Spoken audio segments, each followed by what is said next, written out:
Hello guys and welcome back to your very own station of economics on your tips।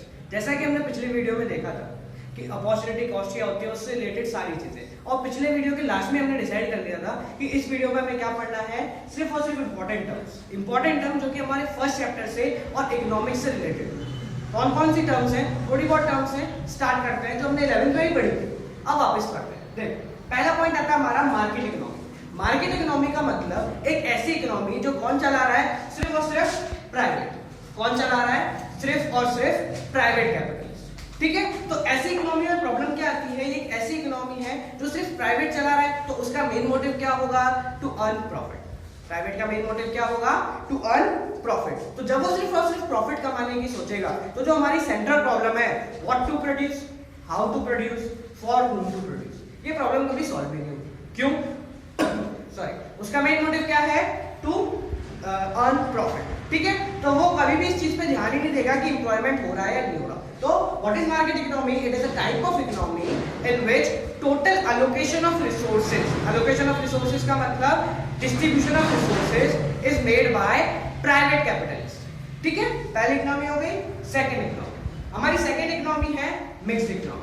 Mix economy क्या होती है, एक ऐसी economy जहां पे प्राइवेट और गवर्नमेंट ये दोनों काम करते हैं। वापस एक ऐसी इकोनॉमी जहां पे प्राइवेट और गवर्नमेंट दोनों साथ साथ काम कर रहे हैं। For example private school, government school, private hospital, government hospital. तो एक ऐसी इकोनॉमी है जहां पे प्राइवेट और गवर्नमेंट दोनों साथ में काम कर रहे हैं। But the important thing is that कि इसमें एलोकेशन ऑफ रिसोर्सेज यानी किसको कितना मिलेगा, ये कौन डिसाइड करता है, it is decided by the government.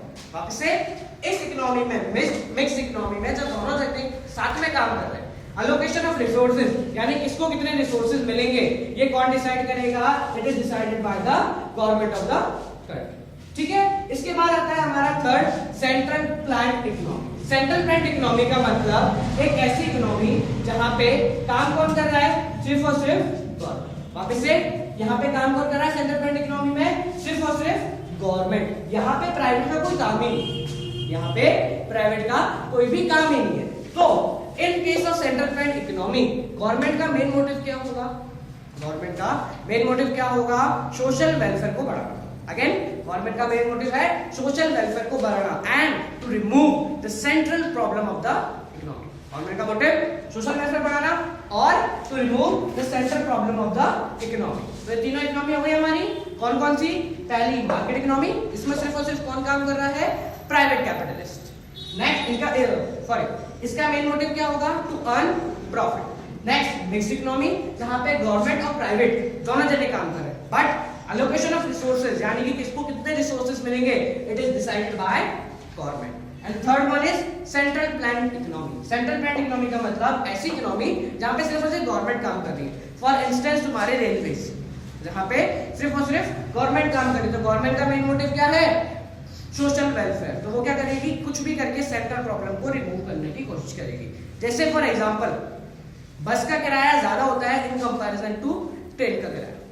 जो ट्रेन का टिकट होता है वो ज्यादा सस्ता होता है इन कंपेयर टू बस का।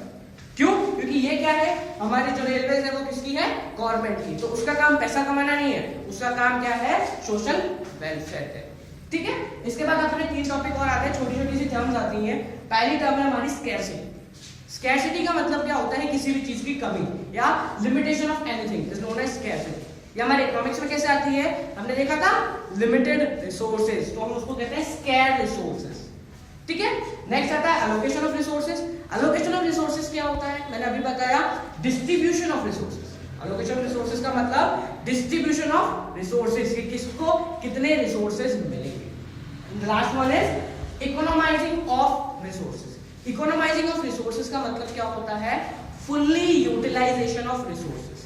वापस से इकोनोमाइजिंग ऑफ रिसोर्सेज का मतलब फुल्ली यूटिलाइजेशन ऑफ रिसोर्सेज, यानी हमारे पास जितने भी रिसोर्सेज अवेलेबल हैं, जितने भी रिसोर्सेज अवेलेबल हैं उनका कंप्लीटली यूज कर।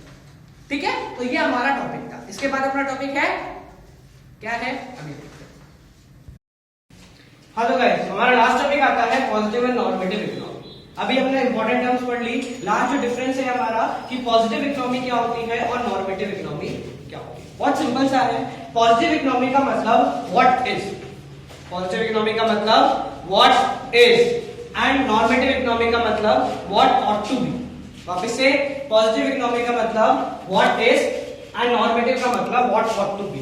अब इसका मतलब क्या है? व्हाट इज का मतलब करंट सिचुएशन क्या है, अभी हमारी इकोनॉमी में क्या चल रहा है। It is related to current situation of the economy. And normative economy, it is related to ideal situation of the economy. वापस से, व्हाट इज मतलब current situation of the economy, अभी हमारी इकोनॉमी में क्या सिचुएशन चल रही है। और नॉर्मेटिव में व्हाट ऑट टू बी, क्या होनी चाहिए। It is related to ideal, the best situation which economy can have, वो सबसे अच्छी सिचुएशन जो इकोनॉमी की हो सकती है।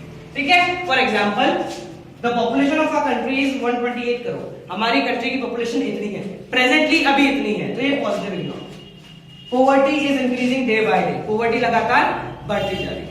ठीक है, इसका एग्जांपल नॉर्मेटिव का, the government should implement a new package of program for removing poverty. इसका मतलब गवर्नमेंट को ऐसे प्रोग्राम लाने चाहिए ताकि पोवर्टी कम हो जाए। ठीक है, और more and more minimum needs programme should be adopted, कि गवर्नमेंट को क्या करना चाहिए ताकि हम काम पहुंच जाए एट द आइडियल और at the best situation of the economy. तो ये है पॉजिटिव और नॉर्मेटिव का डिफरेंस। पॉजिटिव करंट, नॉर्मेटिव का मतलब the best situation with the economy can have. ठीक है, तो ये था हमारा फर्स्ट चैप्टर। इस चैप्टर में 4 वीडियोस थी हमारी। पहली थी सेंट्रल प्रॉब्लम, सेकंड बीपीसी से रिलेटेड, थर्ड अपॉर्चुनिटी कॉस्ट के concept, and the fourth one is important terms. ठीक है, तो ये हमारा फर्स्ट चैप्टर आज खत्म हो गया। इसके बाद आएगा हमारा सेकंड चैप्टर। और इंपॉर्टेंट थिंग, जिस बुक की मैंने बात की थी, वो अब जो सेकंड चैप्टर का फर्स्ट वीडियो आएगी उसमें आपको मैं बुक दिखाऊंगा। ठीक है, keep on watching economics on your tips. Thank you so much.